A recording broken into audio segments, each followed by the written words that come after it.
Hi guys, so today I'm going to be doing a book review of Playlist for the Dead by Michelle Falkoff. Now before I get into this review, this book deals with suicide, so if that's not your thing and you don't want to read about that, if it makes you uncomfortable, then I would not recommend this book for you. However, if you're fine with that and everything, then keep watching. This book is about a boy named Sam. Now Sam wakes up to find his best friend Hayden in the bed next to him dead. He's committed suicide. And Hayden has left a note for him, which is a playlist of songs, which tells Sam that he will understand why Hayden did it once he listens to the playlist and understands. Sam is obviously confused and hurt and angry as Hayden was his best friend, and so he tries to listen to the playlist and trying to figure out, what actually happened and why Hayden did this. As all Sam knows that there was a party the night before, there was a fight, and then the next morning his best friend has committed suicide. I guess it's kind of that mystery of what happened to Hayden and everything, while also dealing with Sam and his life and him trying to open up to people and the ability to actually,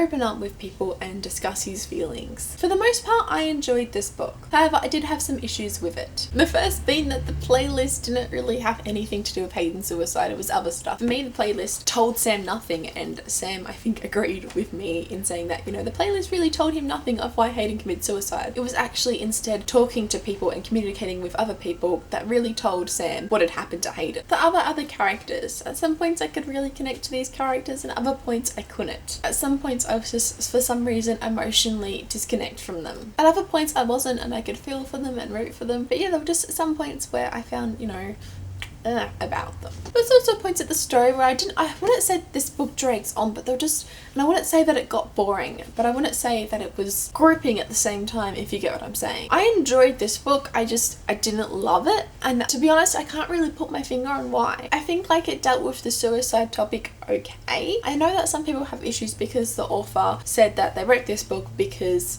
they wanted to write a mystery. They themselves have never said anything about suicide. A lot of authors' notes generally have my best friend committed suicide, or I went through something like this when I was younger, or family members committed suicide, and so I feel like they have a deeper understanding of the topic of suicide. But this author wrote nothing, which for me personally I didn't have an issue with, but I know that some people did, and I can kind of see why. But at the same time, I felt like it dealt with suicide well enough that you really shouldn't have to have had dealings of suicide in order to write about it. Personally, that's what I think anyway. However, there was also no suicide helpline prevention things at the end of this book, and I know that whilst that's not needed, sometimes it does help to have them at the back of books which deal with the topics of suicide and mental illness and everything, and so I think it would have been nice for it to include that. But again, that's not the reason I didn't love this book. They're just little things that I see people that have had issues with it, that's what they kind of had issues with, and I had issues, of not having thing, but again, it wasn't nothing really major to me. Actually, I think I know why I didn't fully love this book, or at least a part of the reason. Throughout this book, Hayden's avatar in an online game starts talking to Sam, and then he'll be like, listen to this song, and then the music will stop and Sam can't shut that music off and everything,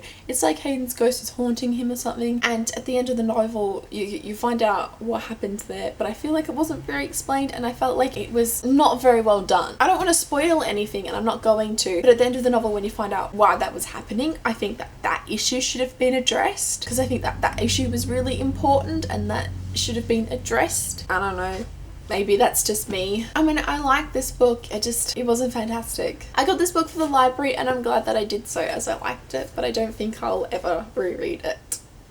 So overall, I rated Playlist for the Dead a 3 out of 5 stars. So yeah, I'd love to know in the comments below if you have read Playlist for the Dead and what you thought of it. And like this video if you liked it, and subscribe if you'd like to see more book related videos than me, and I'll see you next time. Okay, bye! Police science, ooh, ooh, ooh, police science.